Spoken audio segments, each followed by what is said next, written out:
Okay, everybody can hear me. I hope. Hi. Wait a minute. I got Yeah, some. we can hear. Okay, good. Who's that? Fame?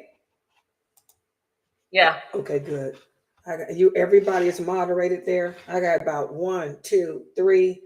I got three laptops, two computers, one, two, three tablets. This is ridiculous, man. I'm just all confused.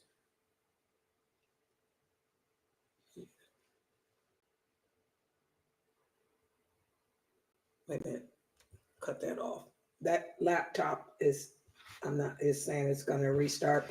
Now, for those of you on Zoom, because I have to keep my eye on the different platforms that we're streaming on, to kick out of there they said there's some bad people coming in. I was on Trovo yesterday. Today I'm going to go on Twitch. I mean, not Twitch, because Twitch is pretty cool. I got some robots.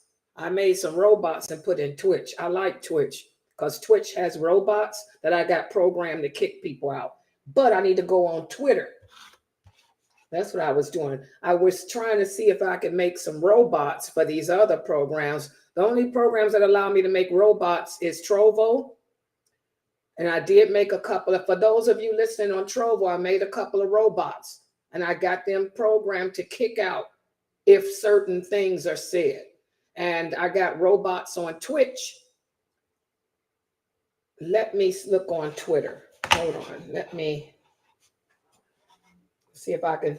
I'm going to join Twitter today to keep an eye there. Hold on. There's Trovo. Yeah, one day I'm going to get some help in here. I don't know how I do it either. I'm telling you, I've been dealing with internet since 1986. It's just, oh, wait a minute. Here's a message from me for somebody on Twitch. What is this? One of the wildest, craziest. Let me see what this brother talking about. Well, it ain't me, so I don't care. Wait a minute.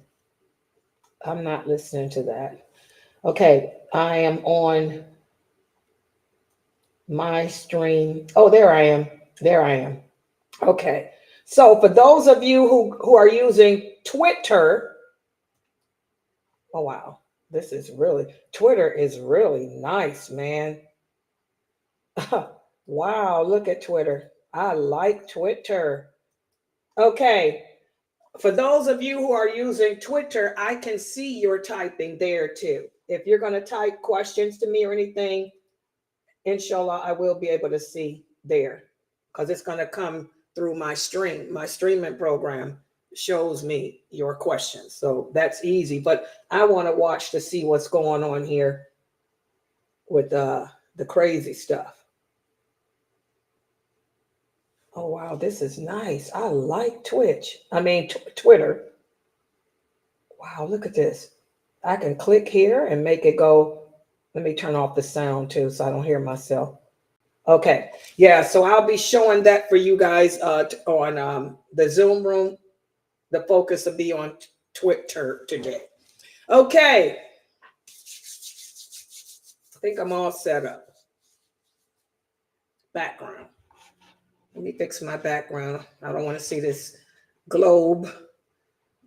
This kind of makes my anxiety act up. Oh, you can tell? Yeah, I have been. Yeah, yeah. It's a very bad habit. Yeah, the sister here is saying that she could tell I was picking my lips today. Oh yeah, I always pick my lips when I get anxiety. You could tell, yeah, because they pink, and no skin on them. Yeah, it's not lipstick either. Yeah, you can tell it's been. Yeah, it's been. That's how it is. Okay, let me change it. The background.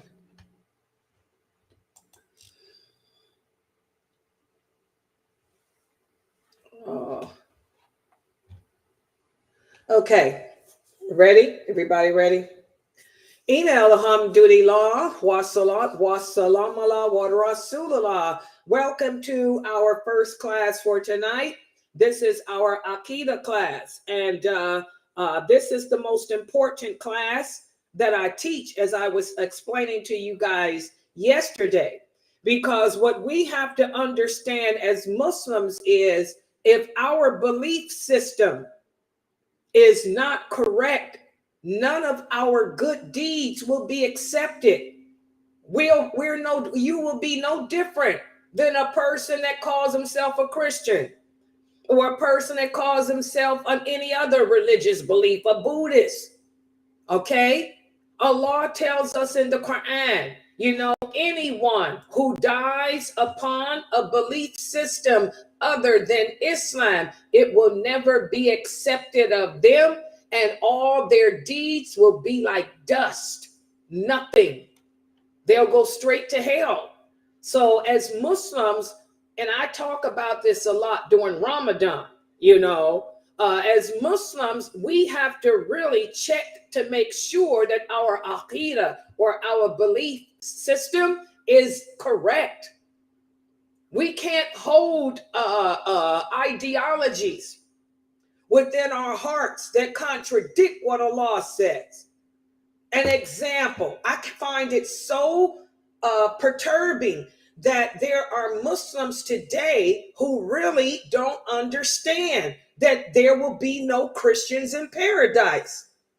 A lot of you Muslim brothers, you're marrying kafir women. I don't know why you do that anyway, but you're marrying kafir women.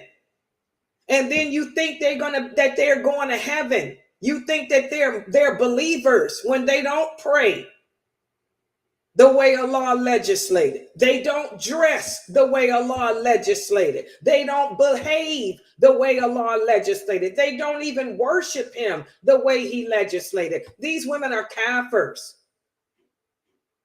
And that's just the reality, and I keep telling you, brothers, before you marry non-Muslim women, you need to sit down with the people of knowledge, because there are conditions to that.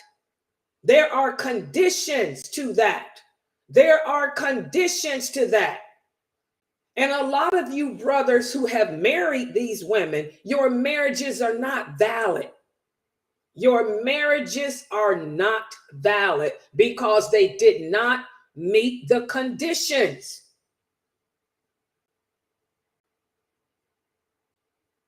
Does everybody understand that? And that's one of the reasons why Umar told them companions that did marry Christian women to divorce them, because a lot of those marriages didn't meet the condition. You got to be chaste, number one. You can't be no skank, having relations with people and not modest in dress and stuff. Number two, their hearts have to be inclined towards Islam. They can't be sitting there saying, I don't believe in God. Because if they don't believe in Allah, then what does that mean? They're unbelievers. Period. Dot. So you brothers need to sit down with the people of knowledge before you make these type of silly, ridiculous choices. And then you end up thinking that you are a Muslim, but you really believe in that. If that's the case, then why are any of us Muslim? If there's going to be Christians in paradise, then why did these sisters convert to Islam? I got a lot of new shahadas here who came from the Christianity belief. Why? They could have just stayed Christian and went to paradise. That's just ludicrous. So this is an example. We have to correct our belief system. We have to learn what La ilaha illallah Muhammadur Rasulullah truly means and entails. Okay?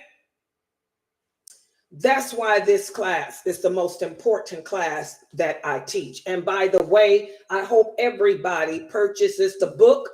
Go to atleeonline.com and buy the book called The 7 Pillars of Belief. The articles, and it's called the Articles of Belief, because I'm going to revisit this. We're going to revisit what it means to believe in Allah. We're going to break it down again.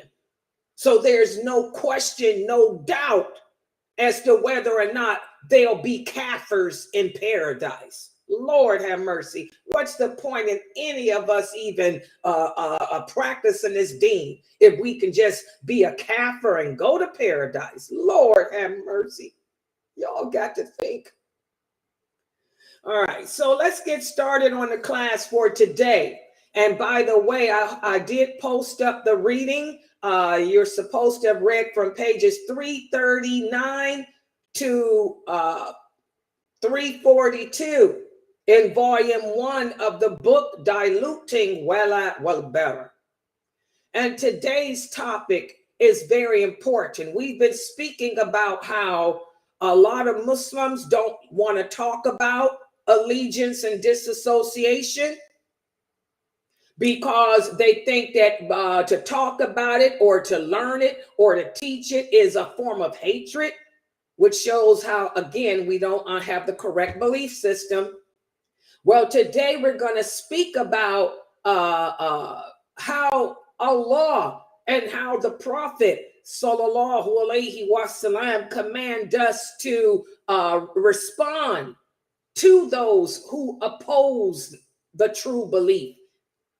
For how to respond to those who oppose allegiance and disassociation. For those people that say, Wal Bara is hatred, how do we respond to them? And that's what we're going to speak about today. And again, I want everyone, because there will be a quiz, I want you guys to take out your books and read along with me when I put this PowerPoint up.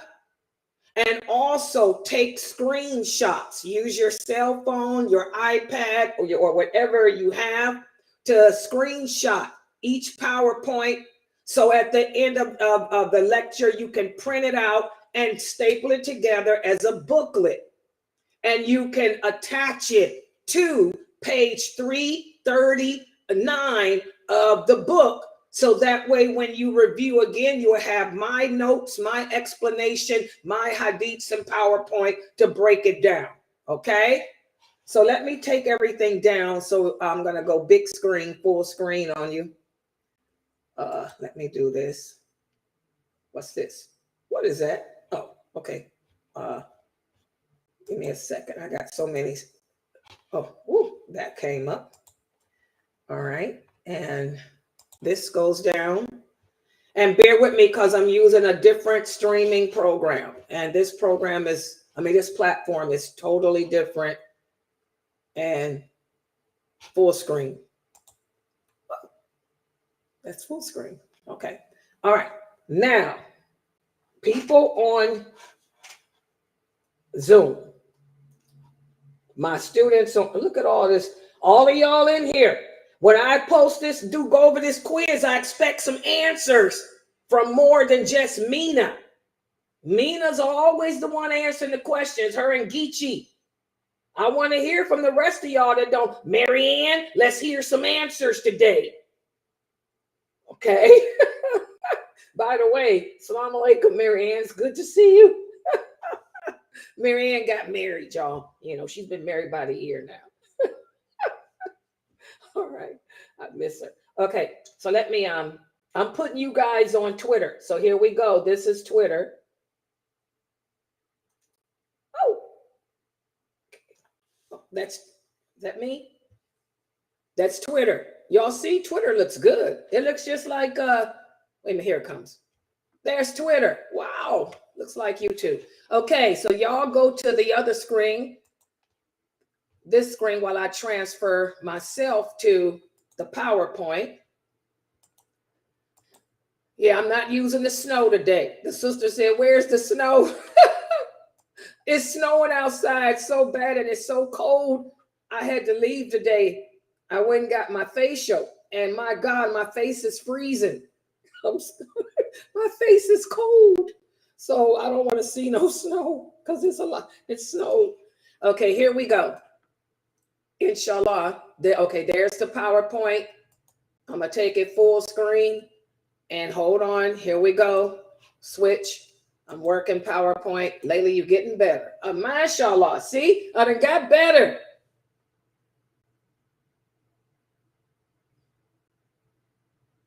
Is it there for everyone? Yeah, there it is. Okay, so everybody get out your books. Turn to page 339, because this volume 1, this is where we'll be starting and talking about avoiding those who oppose Wal Bara.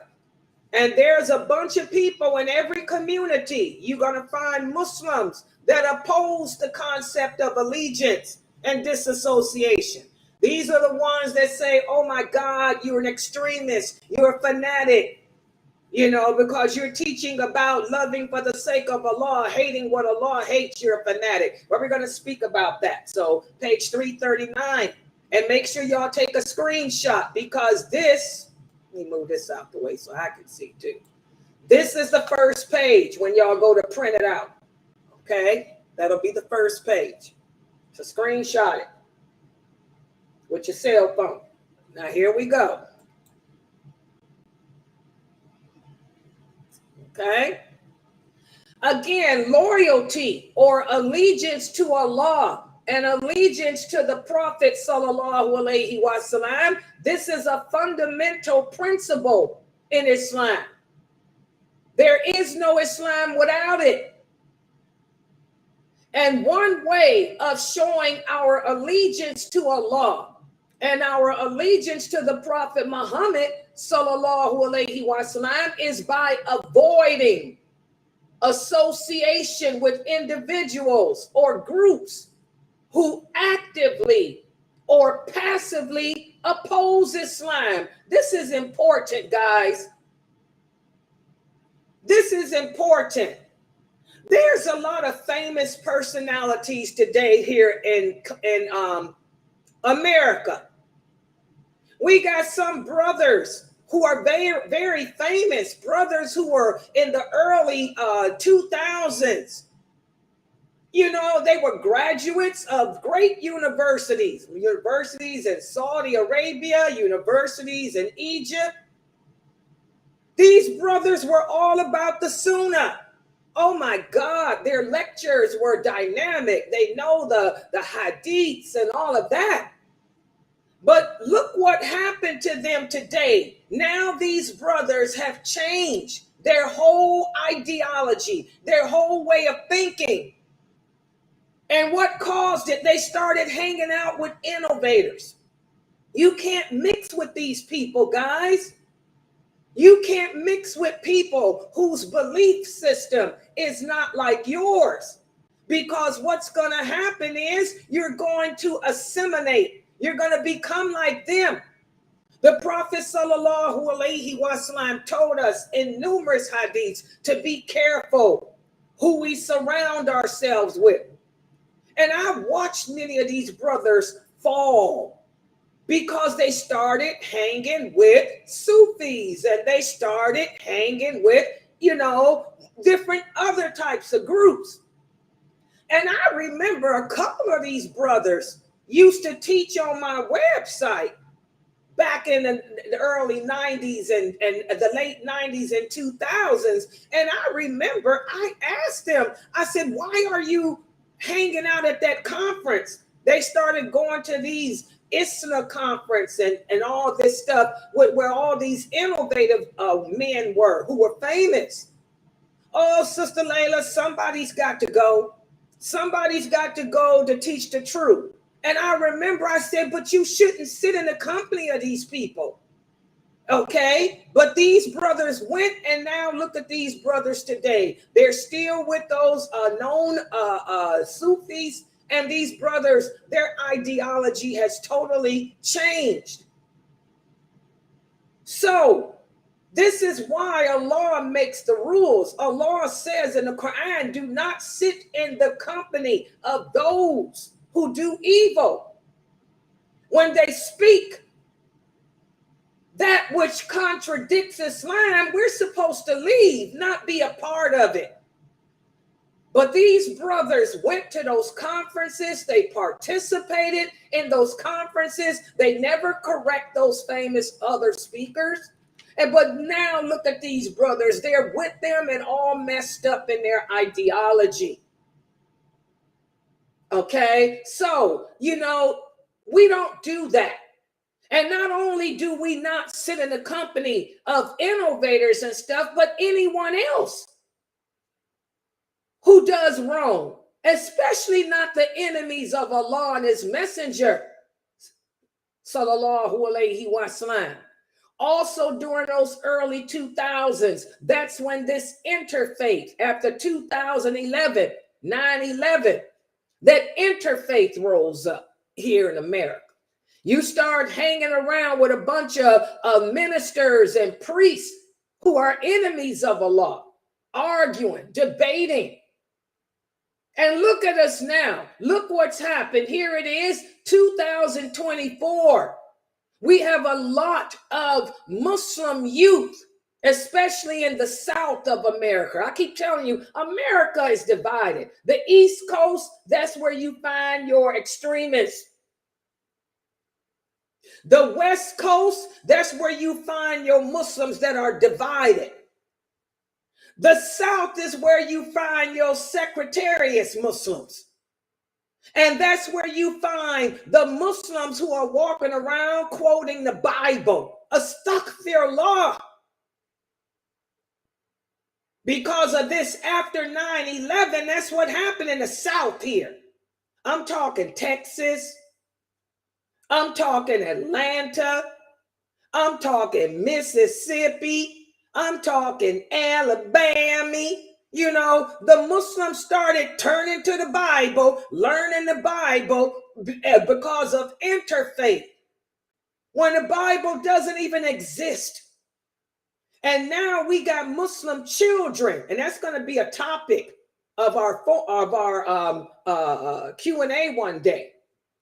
We got Muslim children who were born and raised Muslim. They don't even know the Tashahhud.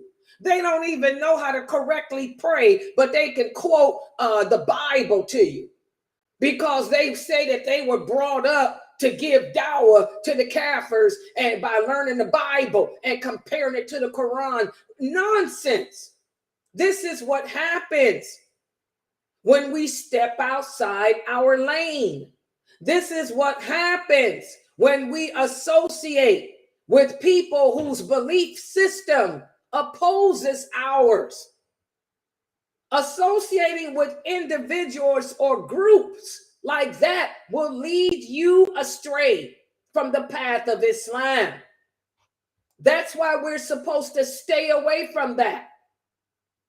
Again, like I said, participating in conferences or events organized by individuals or groups who promote shirk, innovation, distorted teachings of Islam, we're not supposed to participate in that. I'll never forget, about 10 years ago, I was invited to speak at one of those conferences, ICNA or ISNA, one of them. And I said, oh, no way. First of all, I'm not going to get on stage in front of no bunch of men. That ain't happening. Oh, no. Homie, don't do that. I'm a woman. I lecture behind my hijab, and my hijab is my computer in my home. I'm not going out in public standing in a crowd of men. Well, the other sisters do it. Well, that's their problem. Number one. Number two, I'm sorry. Look at the people you have speaking. Those sisters ain't upon what I'm upon. I told them that. They're not upon what I'm upon. I'm Quran wa Sunnah.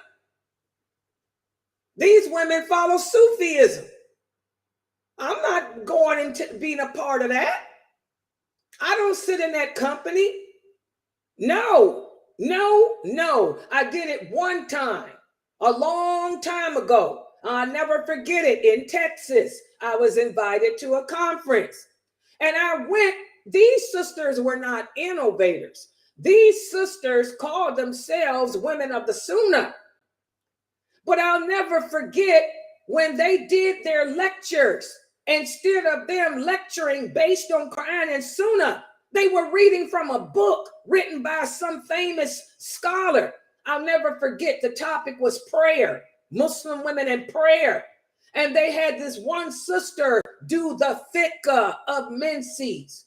I'll never forget, she's famous. She was a woman of the Sunnah, called herself Salafi. But all she did was read from Sheikh Albani's book on menses. And I shook my head. And a lot of the stuff wasn't true.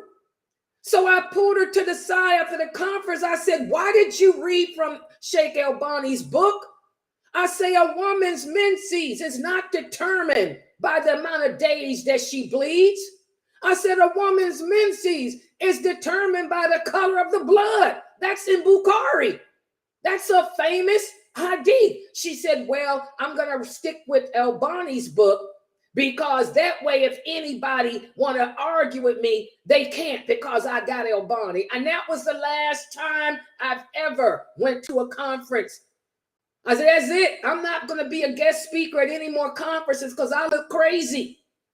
I'm sitting there answering questions and lecturing what the prophet said. And these other sisters are reading from books written by men who are not here to defend themselves. So we have to be careful, guys, about those conferences. A lot of you go to these student association, these Muslim student association conferences. I've been invited to quite a few of them. You will never see me at none of them. Oh no, the women ain't even dressed properly. You don't even have a hijab on properly. Where's your jilbab?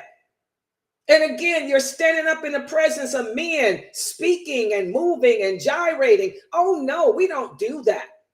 I sit at home behind my computer and all you see is head and shoulders. That's it. You won't see Layla standing up or anything else. My women part stay to me and any husband I may have. That's it.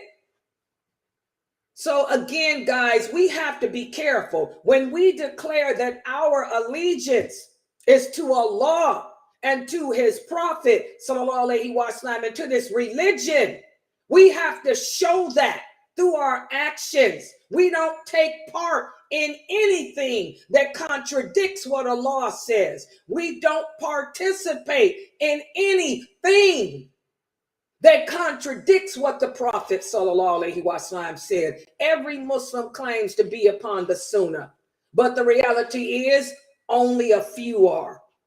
Okay?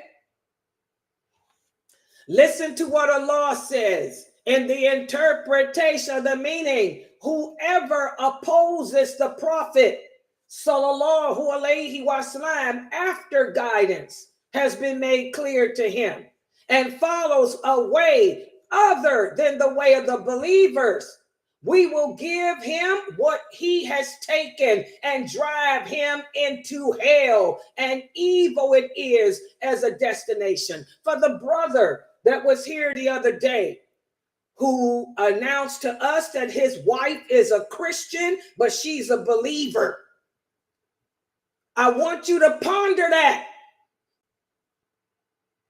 Okay? I want you to ponder your statement.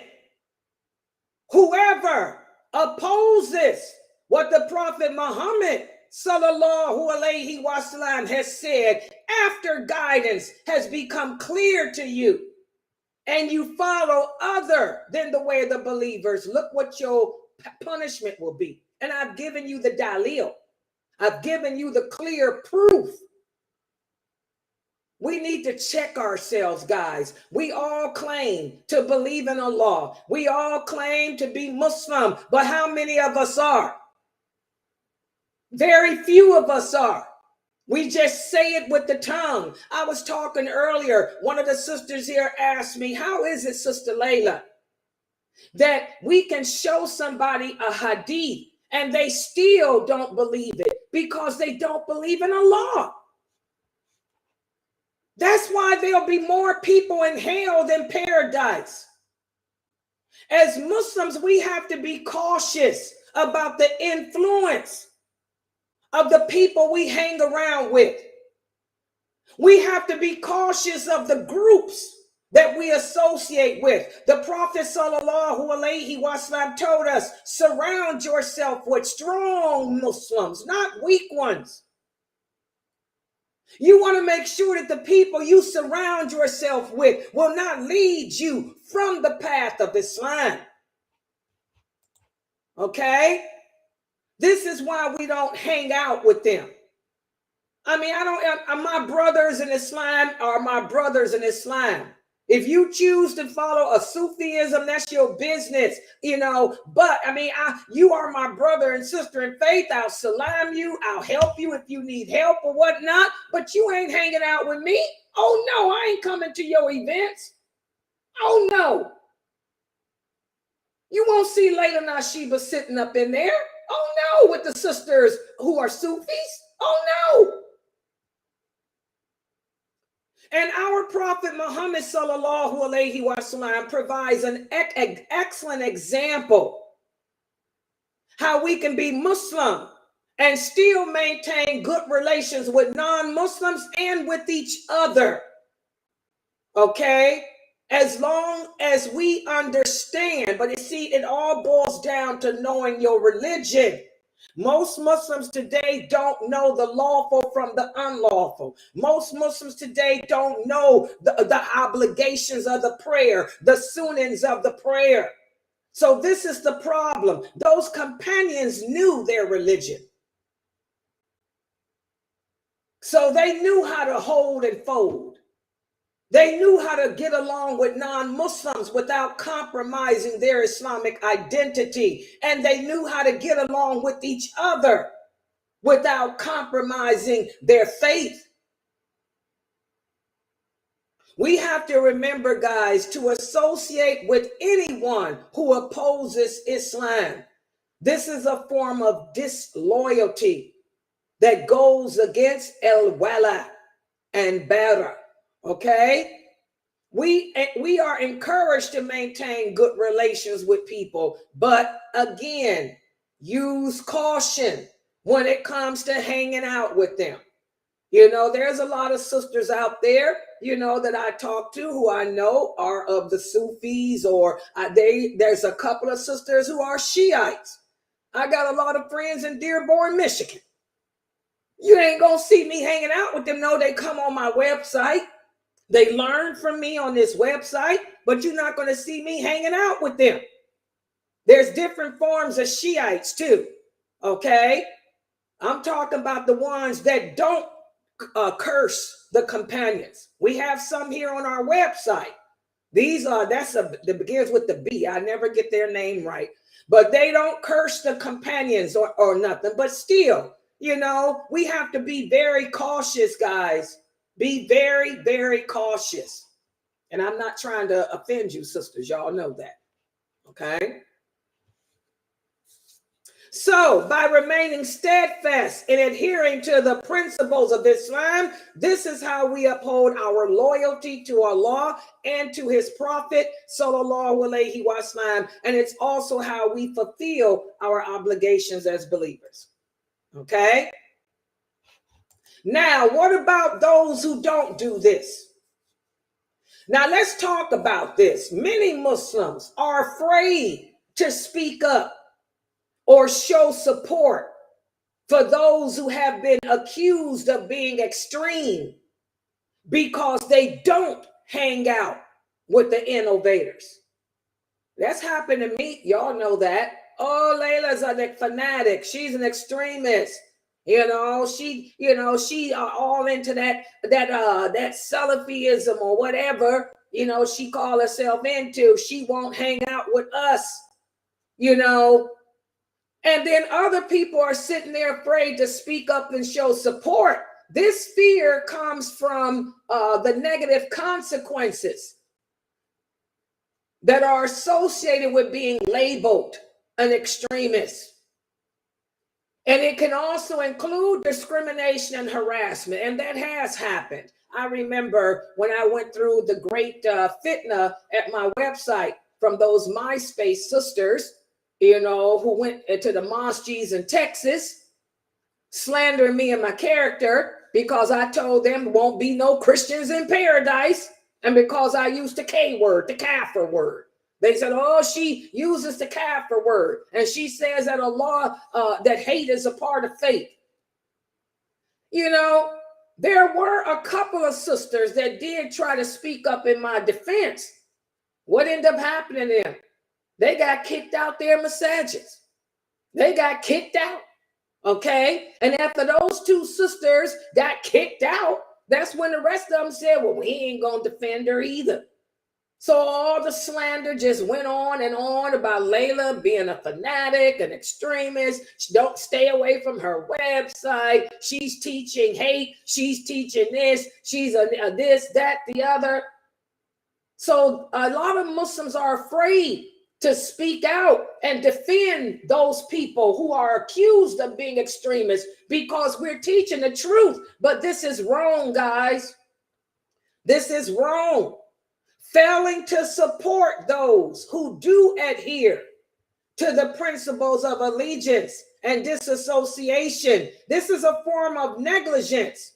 Negligence in upholding our belief system.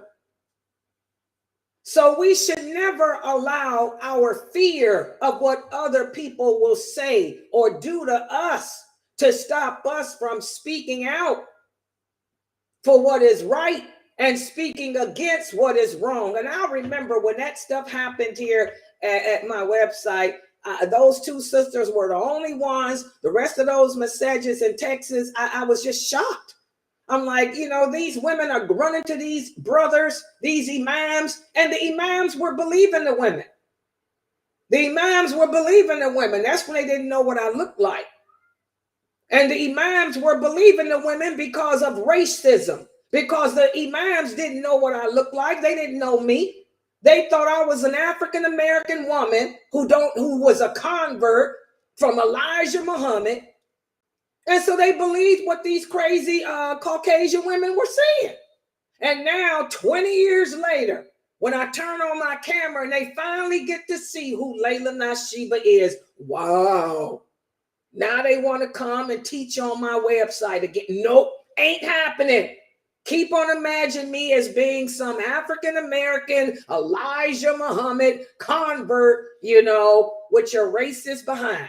After y'all slandered my character and my website so badly down there. Oh, I got a lot of bitterness against those brothers down there in Texas. Okay? We're supposed to support each other though, guys. There were a lot of women that knew that the allegations made about me were not true, but they were afraid to speak up. They should have spoke up, but they didn't. Okay. Our Prophet Muhammad sallallahu alaihi wasallam faced a lot of opposition. He faced a lot of persecution, but he remained steadfast in upholding the principles of Islam. And that's how he should be our example. And remember, Allah tells us in the Quran that we are a justly balanced nation. What does that mean? We don't just speak up, even if it's against ourselves, but also we speak up in defense of anyone who is unjustly accused of something. And as Muslims, we're supposed to show solidarity with each other. But sadly, this is the year 2024. 10 years ago is when that stuff happened with me. But subhanAllah, it's still happening today with others. We still don't support each other. We still don't speak out and defend each other when others attack us, you know, unjustly. Why? Because it's all about appearances. We don't want to lose our friends. We don't want the people to look bad at us. And we wonder why Allah has sent this war here. So again, guys, as Muslims, everything with us is balanced. We have to apply the principles of Islam in a balanced way. And we have to be courageous in upholding them, even in the face of adversity. Again, remember, Allah tells us in the interpretation, the meaning, invite to the way of your Lord with wisdom and good teaching, and argue with them in a way that is best. This is how we deal with the non-Muslims, but it's also how we deal with each other, okay? How we should deal with each other. If there is a disagreement, you know, we have to sit down and talk about it. Bring our evidence. That's one thing too that Muslims need to understand. We are a people of dalil. We are a people of evidence. If you're going to make accusations against your brother or sister in Islam, you have to have evidence. If you don't, then you need to keep your mouth shut. And when dealing with the non-Muslims, we speak about the religion in a nice way. But we don't sit around arguing, debating, tearing their so-called books apart like we see Muslims doing today with these dawah tables. The dawah tables in downtown in every city, and you're sitting there, the Kafirs walking by. Hey, you a Christian? Come here. Show me what your books say, and I'll show you how it's a lie. Yeah. This is not the way of the Prophet, sallallahu alaihi wasallam. And I want you guys to understand that true dawah is not from your tongue anyway. True dawah is from your behavior. The best way to share the true message of Islam with non-Muslims is through your actions, through your character, through your mannerisms. We have to remember that, not the tongue. A lot of us make ourselves look like terrorists and oppressors with our tongue. Okay?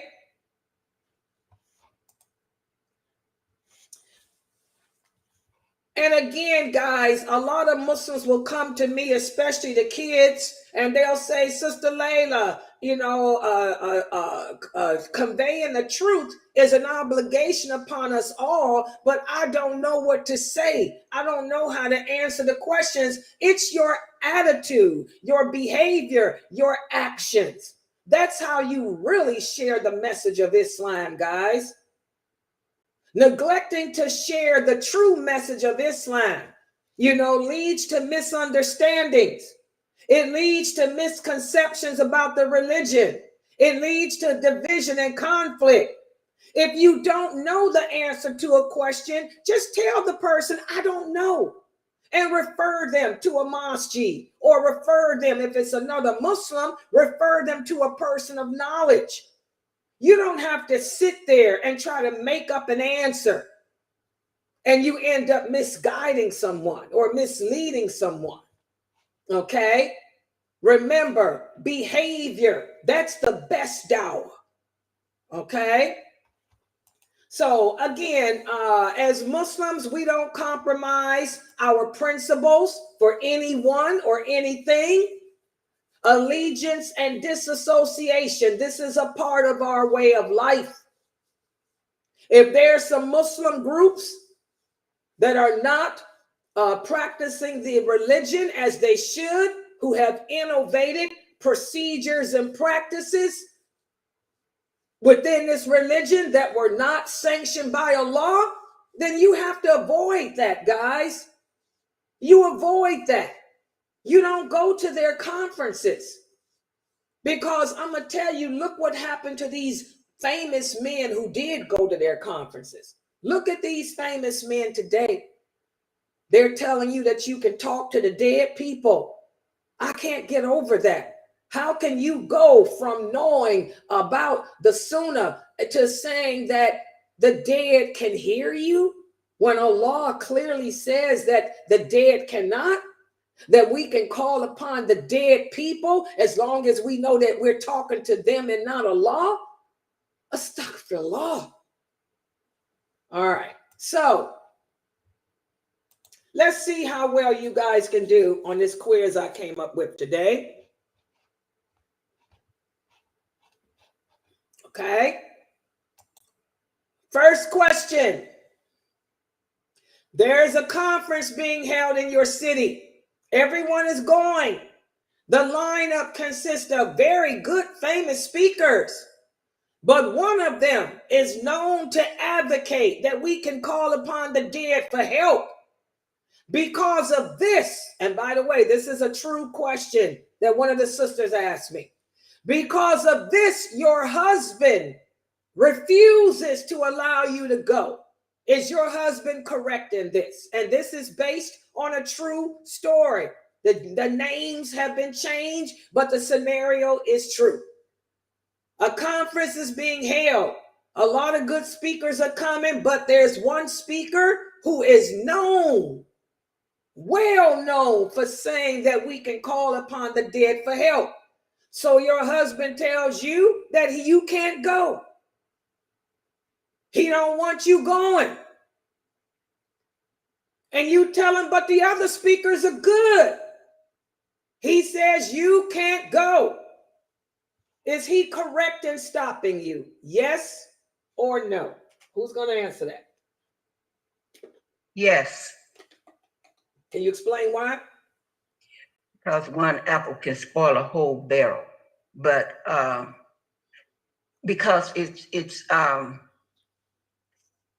That's good. Even though the rest of them are on the right path or saying the good stuff, this one person right here can take you out your deen, because you could just disbelieve him and just go astray from what is really the truth. Exactly. And I want y'all to remember, and this is what I told that sister, your husband told you right. Because like the prophet said, there are some people who can speak with magic. There's some type of speech that's like magic. A lot of these brothers and sisters are such good speakers. They use big words. They have beautiful accents. And they can sit there and tell you to call on Jesus Christ Superstar. And you will fall for it. So like she said, one bad apple, that one bad apple, he can spoil the whole thing. You can go to that conference and end up attaching, because your personal jinn is going to make you attach anyway to that one innovator speaker. And you will walk away messed up.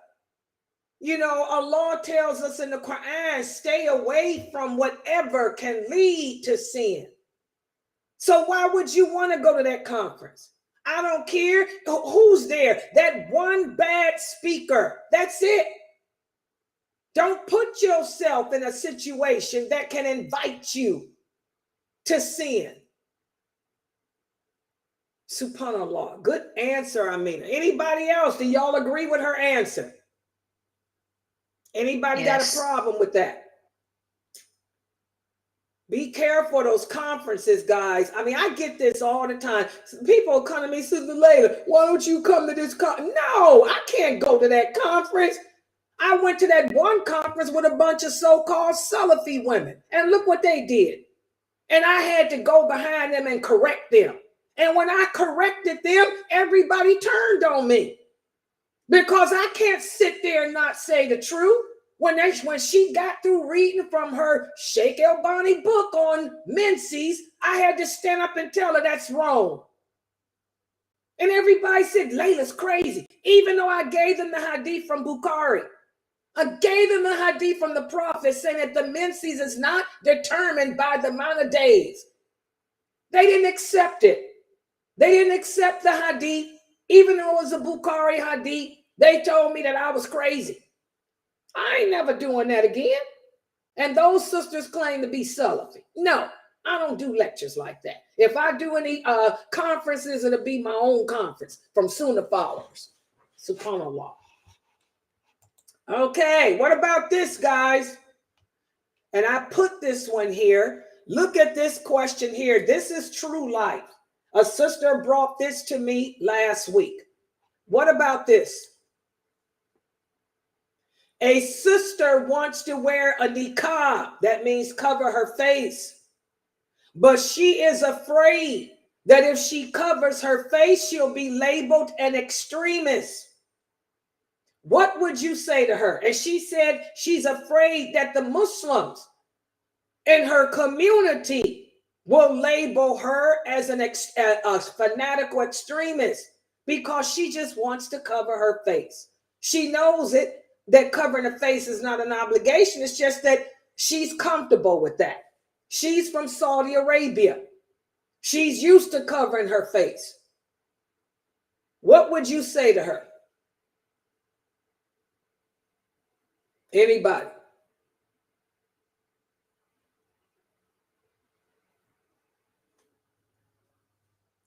I would say stand on your... Yeah, go ahead. Me or the other person? Somebody else came in. If somebody else, like, whoever that is, go first. Then our friends will go after you. Go ahead. Hello? Lord. Go ahead, Fresno. Nobody got time. I would say stand on your beliefs. As long as she knows that the niqab is not obligatory for that we don't have to do that. But if she chooses to do that, be strong in her beliefs and go ahead and do it, and don't worry about what somebody else is thinking of her. She just got to have some courage. Okay, what if she did believe that it's obligatory? Remember, there are a lot of women who believe that a woman has to cover her face. But you said she didn't. No, I'm just saying, but that's answered that way. But too. If she does, it's not correct. We don't have to cover our pants. Okay. It's the only thing. Wait a minute. It's the question about what you think is lawful or unlawful. Look at the question. That's why I'm asking it this way. A sister wants to wear niqab, but she is afraid of being labeled an extremist. What would you say to her? That's the question.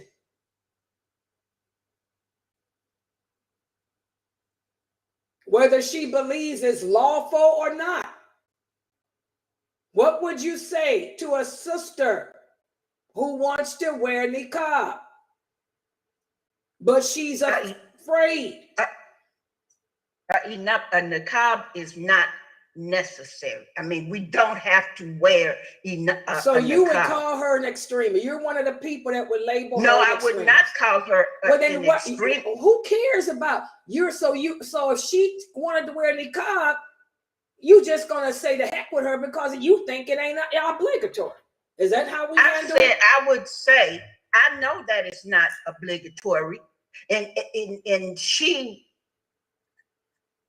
but she's scared to be labeled as an extremist. Well, hell, if you're scared, don't do it.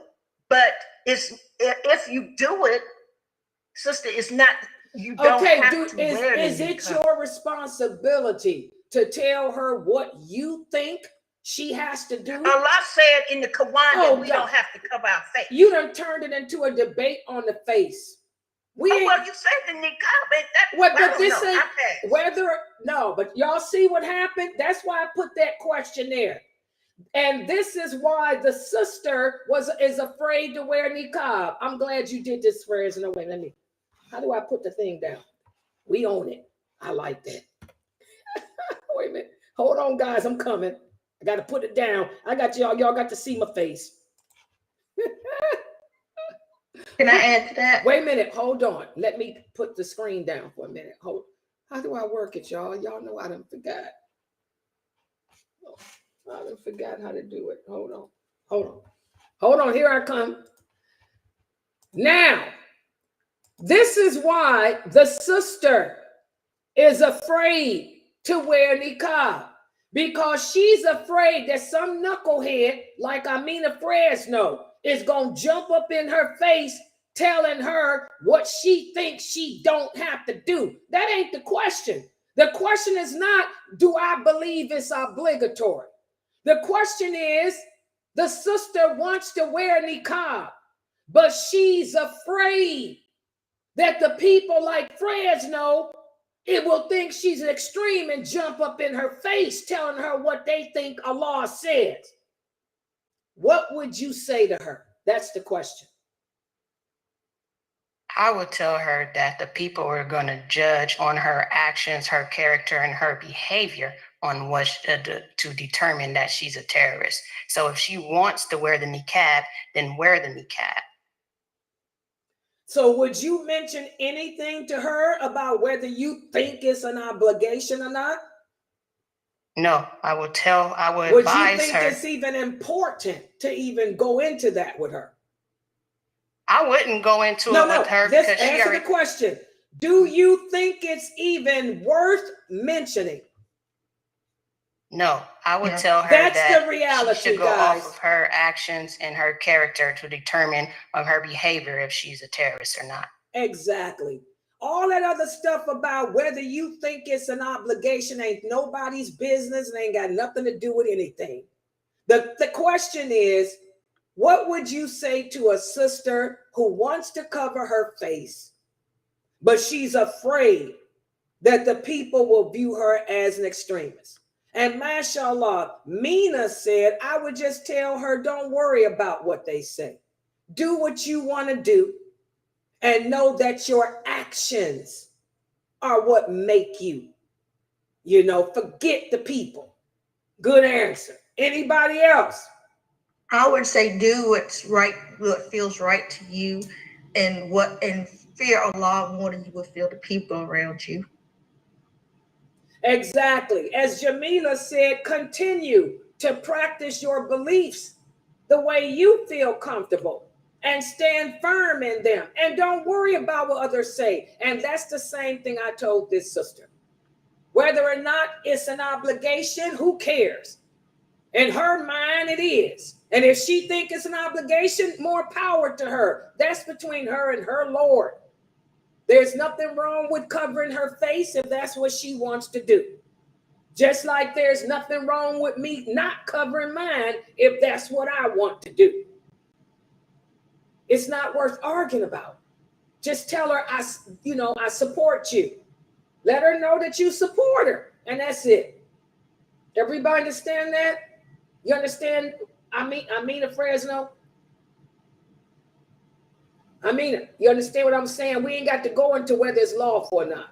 It's just, sister, do you. What I heard you say was I added too many words. There you go. That's what I'm ahead on and do. That's what I'm trying to teach y'all. Exactly, Fresno. I want y'all to learn how to deal with your sisters in Islam without adding all that stuff that can cause us to be divided. I got an example. My sister-in-law wears niqab. We don't never talk about that. When I see her, I hug her and kiss her and we sit there and talk. I could care less about her wearing a niqab. Whether I know it's her culture too, because she's from Saudi Arabia. I don't care.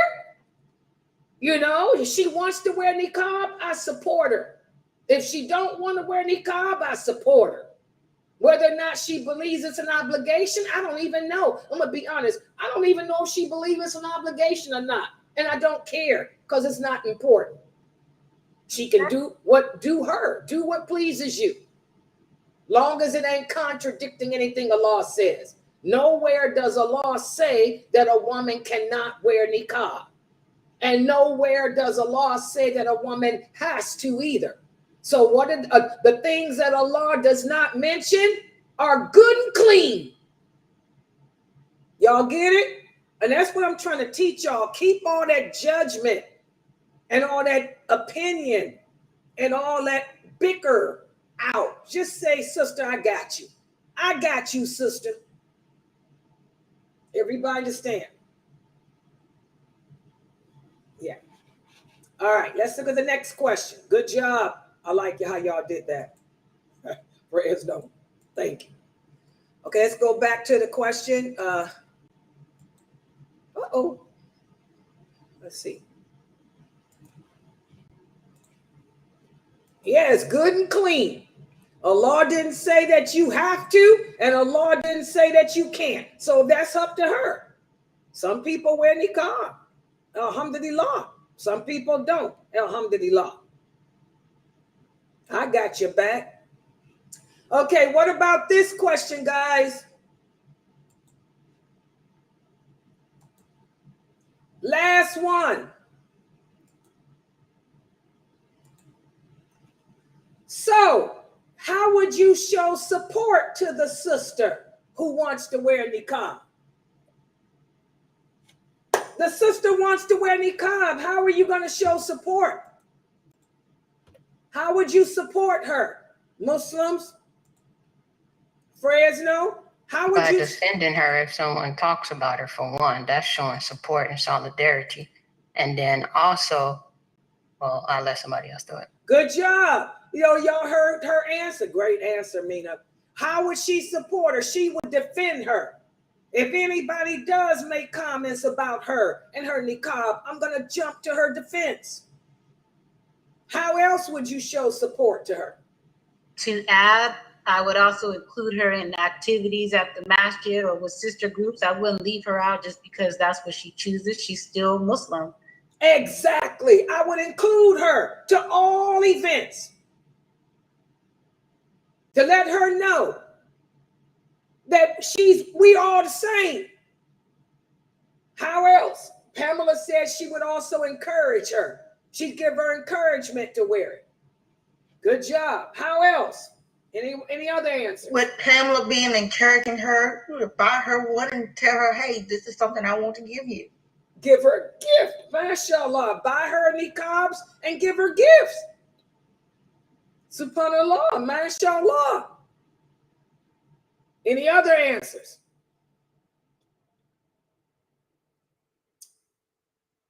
Treat her as like you treat anyone else that's Muslim. Exactly. And that's where we sisters got to do. We got to stop this separation. Isolating ourselves, thinking that, because I wear niqab, I'm better than you. Or because you wear niqab, you're less than me. We're sisters in Islam. We don't sit there and look down on each other for something as petty and stupid as a niqab. That's just stupid. We're sisters in faith. Unless I give you reason to question me by not fulfilling my obligations. You see me with a cigarette in my hand, that's something different. You see me drinking wine, that's something different. You see me fornicating, having sex out of wedlock, that's something different. But because a sister wants to wear a niqab, y'all better support her.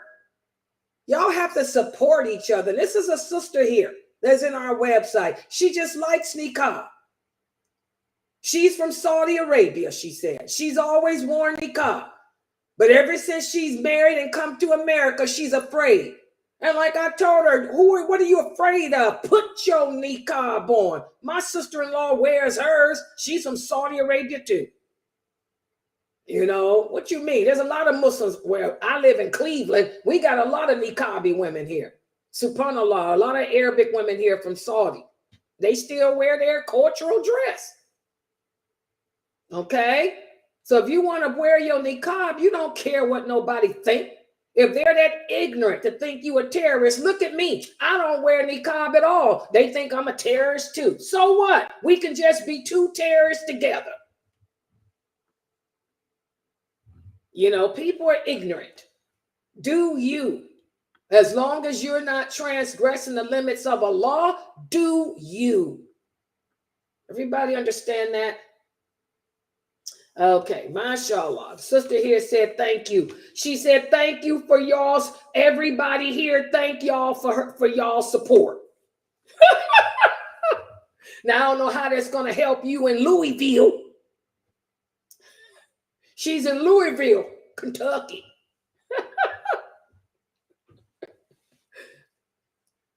Yeah, she's in Louisville, Kentucky. Yeah, well, still, do you? All right, any questions or comments? Subhanakallahumma wa bihamdika ashhadu an la ilaha illa anta astaghfiruka wa atubu ilayk. Any questions or comments? I just had a comment on that part. The only thing is, with everything that you taught in class is one thing, but other people, it is that some people wear the niqab and this so people won't be able to see them, and then later later on. Not talking about righteous ones. I'm not talking about them, but I'm saying some wear them just for no one can see their faces, and then they turn around and be sinful and doing all kind of other things. So it's like a mix and match on the answer that could be given to, depending on the sister who's wearing a niqab.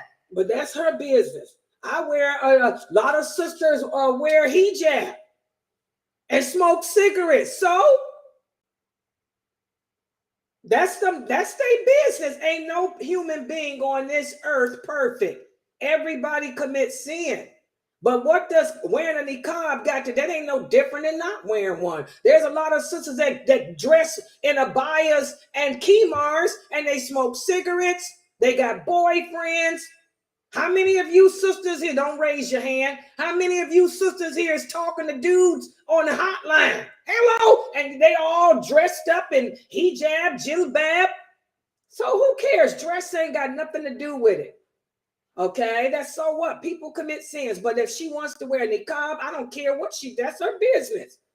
That's her right, and we support her. Just like if I don't want to wear it, don't you dare look down on me either. It's good and clean. I have a question, Layla, that's kind of, doesn't have anything to do with that. Yeah. It's like you have a child that you was married to his dad. You're no longer with his dad. His dad claims that he wants his son. You tell him to come get your son. But all he does is gaslight you, try to make you feel bad, study telling you, and then he's talking to your son about you, saying things about you. What do you do in a situation like this? Do you tell him, look, bro, I done already told you if you want your child to come get your child. Allah say, walk away from crazy. I'm not going to answer this phone again, and I'm not going to let you talk to my son, making me feel less than. Yes or no? Am I wrong or right? You know, you can't stop a man or a woman from seeing their child. But what you can do is stop a dude from calling you. He should be contacting the imam. If you got a brother, or if the woman is divorced from a dude, any communication or in regards to seeing the children should go through the men in her family. If she don't have no Muslim men in the family, then he can contact the local imam. The man has no business calling her, period, dot. He can so she needs to do like Omar. That's what Omar Hare did. Do like Omar Hare did. Put a person in for to give the imam or a contact mail for him to contact about the children. So that way he ain't got to ever call her number. Real simple. That's easy. So since he's not calling her number, he's not going to get a chance to talk to the child and put her down to the child. Now, right? That's something that's talking to her. Now, what he do with his child, that's his problem. That's his problem. So she just has to know within herself that she did everything, and what he's saying don't mean nothing. And the child just has to grow up and find out for herself that he's alive. You can't stop a dude from seeing his child, but what she can do is again have the imam have a talk with that man, because maybe that man needs to learn that he needs to stop bad mouthing, but she shouldn't have no communication with him. Tell the imam, whoever the man is that is the contact between him and her and his child, she can express to them, he's putting me down to the child to talk to him. Okay. And that's it. That's all you can do. But men are going to do that, and so will women when you scorned. We all done been through that. Yeah.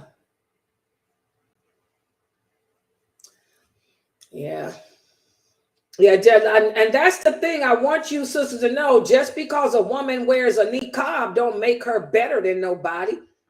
You know, I mean, just because I wear my hijab, we are obeying a law in the way we dress. But are we obeying the law and everything else? That's the question. You know, I want y'all to know it ain't the clothing that you wear. What does the law say? It's not the clothing that you wear. It ain't the money that you got that appeals to him. If you want to appeal to a law, it's your righteousness, your behavior, how much you obey him and believe in him. You go to some of these Muslim countries like Iran. The women cover up. They have to cover their face. But look how many women smoke hookah. They smoke more hookah than anything. So what?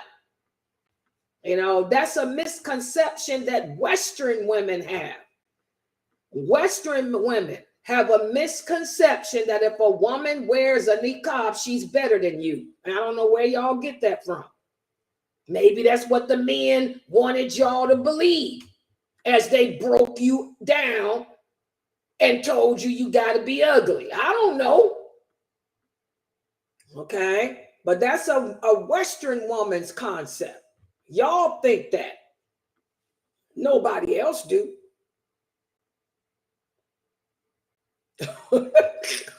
It's cultural. Everybody else know it's cultural. So you Western sisters got to get over that. Yeah. Any other questions or comments? Yeah. But for the sister in Louisville, you got people that wear niqab too. I know. Yeah. Nothing wrong with it. That's what you want to do. You wear your niqab. I would wear one too, but I can't wear niqab because I get too much attention. When I put a niqab on, I get more looks than I do without one. So I just don't wear it. People be coming asking for my autograph, asking me what queen or princess I am. So I don't wear niqab no more. I never did, but you know, it's a problem for me.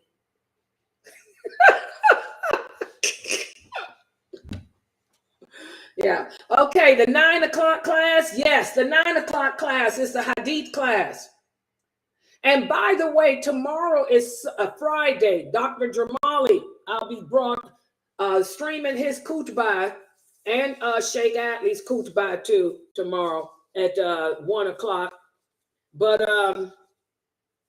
yeah, don't let me forget to stream Jamali. Jamali's going to be at Imam Kareem Abu Zayd's mosque doing a khutbah. I definitely want to stream him. Yeah, yeah, yeah, and yeah, that's Friday, right? And also tomorrow is the Call In and Ask Sister Layla live show, the Islam Q&A show. Any questions y'all have, y'all can bring them in. And I'm gonna tell you something, you polygamy sisters, man. All these polygamy questions y'all keep asking. I mean, what is the deal? But yeah, bring them in, inshallah, tomorrow. I don't know. By the way, who is servant of Allah, guys? Can anybody tell me who's servant of Allah on Instagram? Is that Brother Ahmad? Hello? Zoomers. Yes. Who is it? I don't know. Servant of Allah has a lot of my videos, and I don't know who he is. Who is he? Is Ahmad here? That's me, Sister Layla. Who is me? Tony. Oh, that's Tony? Yeah, I was trying to figure out how to actually take your link and then Well, share it. Oh, okay, everything. mashallah. Servantress of Allah, you should say. If you're a female. Okay. But no, keep it like that, the way that people think you're a man.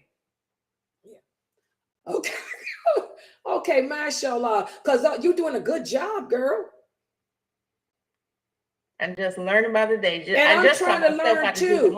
I tried to put one of yours that you did of me on my, you know, I don't know how to work Instagram. I tried to put it on my story, but I don't know how it wouldn't. I don't know. I can't do it. So yeah, but I know I just keep playing with it. That's all. Yeah. You know, and then I try to make sure trying to get the knowledge out there, because there's a lot of people that don't know their rights. Yeah. It's a lot of women And that's where they are. They're just surfing the web all day, all day. Yeah. So it's good to put that out there. Yeah, I appreciate it. May Allah bless you, Tony. I mean, that's good. I mean, you got some good ones too. I mean, that they're really good. Subhanallah. Subhanallah. Yeah, so yeah, guys, make sure that, and tomorrow for the Q&A, make sure any questions y'all have, y'all bring them in.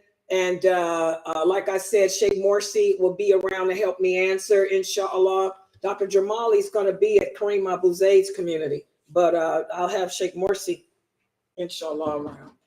Okay, and guess what I'm getting ready to make? Fresno, I found a beef tips and gravy recipe. Anybody ever had that, beef tips and gravy? I was going to make beef tips and over rice. Is that a good dish? Yeah, white rice? Yeah, white rice. Jasmine rice? Oh, okay, cool. I saw this recipe on the internet. It's the beef. DoorDash just delivered it. The beef tips. I got an onion. It's beef tips, an onion, condensed French onion soup, and I make my own roux. I know how to make a roux, you know, and let it saute for a couple hours and simmer with beef broth. Simmer for a couple hours. And then serve it over some rice. That should be good for me. It's gonna be good. Yeah, I want to see it. I know it's gonna be good. I'm getting ready to go in that kitchen and throw it together. I'm gonna have my TV with me because look, y'all see all these computers I got. Sabrine, I got the laptop. I'm gonna make beefs. It's gonna be the Layla's cooking show. I'm getting ready to record me. The Layla's cooking show. I'm gonna make. What is it called again? Beef tips over rice with the roux. Yeah, beef tips and gravy over rice. Now I'm gonna tell you, in the recipe, the Caucasian women served it over potatoes. You know that don't sound right. Ow! Fresno, did you hear me? In the recipe I saw, the Caucasian women made it and they served it over mashed potatoes. Now you know we don't eat that way. So I'm gonna serve it over some jasmine rice. Oh, that sounds good. I'm gonna go in that kitchen and cook it right now. It's gonna be good. Oh, and by the way, guys, Jamila, you asked about Dr. Asim. I guess he's okay. He sent me something here. Let me see. This week's class, his topic is gonna be, what did he send me? Dr. Asim. Oh my God, what is this? Listen at this, guys. Misleading imitation of the Creator's destinies. That's the topic. Misleading imitation of the Creator's destinies. What? That's what he put here. I don't know. You know, he always got to write to me in Arabic. Let me try to figure this out in Arabic. I can't read without the vowels. El mu ha ka. It looks like, I don't know, no vowels, but El Muhaka? Mutola la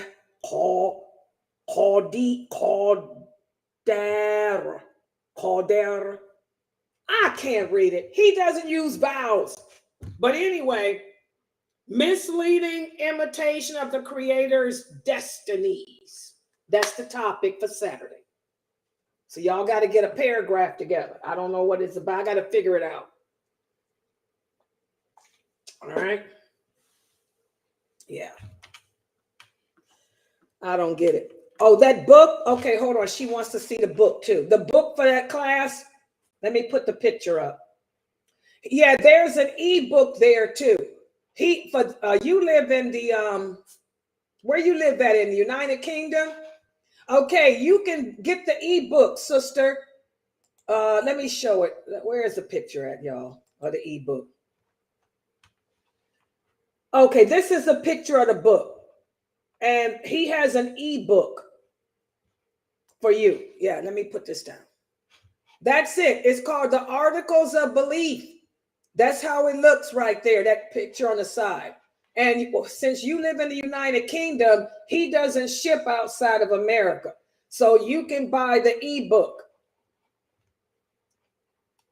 But for everybody else living in America, you buy the book. The ebook is just for the sisters in the United Kingdom and Australia and South Africa and Canada. Okay? And he knows who y'all are. Yeah, because I gave him a list of names of the sisters that's outside of America. Yeah, so that's the book. Yeah, that's atleeonline.com. Then the other book, Kareem Abu Zaid's, this is Kareem Abu Zaid's book right here. This is Diluting Wal Bara, the Unveiled Trilogy, Volume 2, Awakening Faith in a Non-Faith Centered World. This is from Amazon. You got it? Yeah, this one's from Amazon, and it's $19.99. So those are the two books.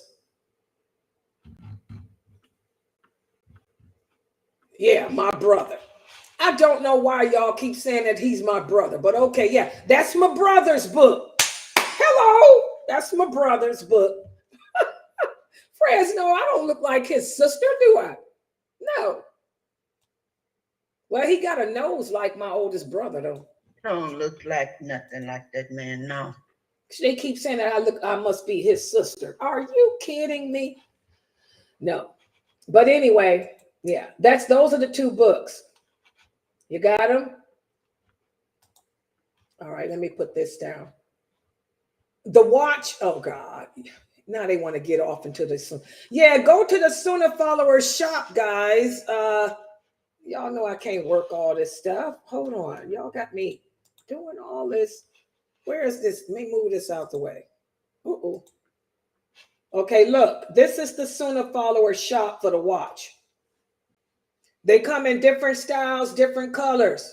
That's one of them. That one's not $30 though. It's just they different prices depending on which kind you get. They in different colors and shapes. Yeah. Then don't forget you got the soup bowl, the soup mug. I got this one. This is nice. Yeah. You got the iPhone cases and the clock. I love that clock. I bought the clock. And don't forget the tote bag and the purses. Different prices. Y'all see that? Yeah, go to the SunnahfollowersShop.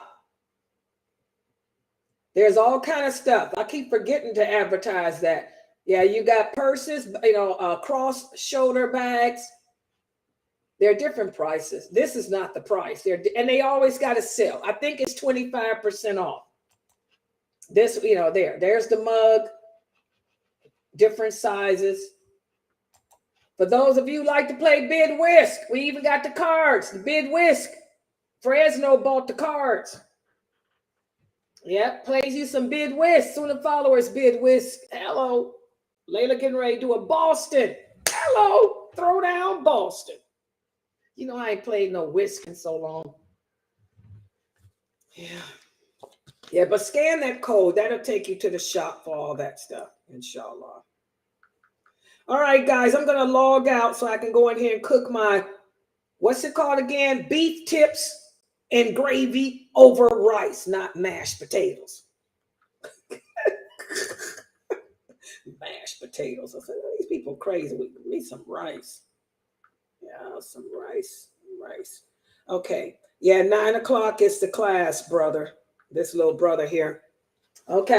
All right, guys, I'm going to log out so I can go in here and cook before the next class. Subhanakallahumma wa bihamdika. Ashhadu an la ilaha illa anta. Astaghfiruka wa atubu ilayk. I was looking for some, Rashida. They didn't have any, but I'm looking. Yeah, because that's going to be the next thing I do is an umbrella. A Sunnahfollowers umbrella, but they didn't have any. Yeah, but when they get them, yeah, then I will, inshallah. Because that would be good, the Sunnahfollowers umbrella. Okay, guys, I'll be back. Let me go cook. Subhanallah. Beef tips and do the Layla cooking show.